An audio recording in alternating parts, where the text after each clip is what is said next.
¿Cómo suena lo que ves escrito?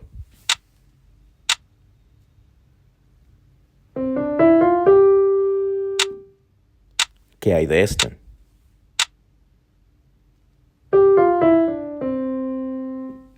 Escucha antes en tu cabeza.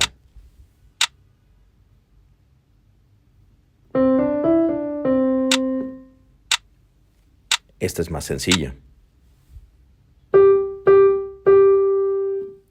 Y para terminar,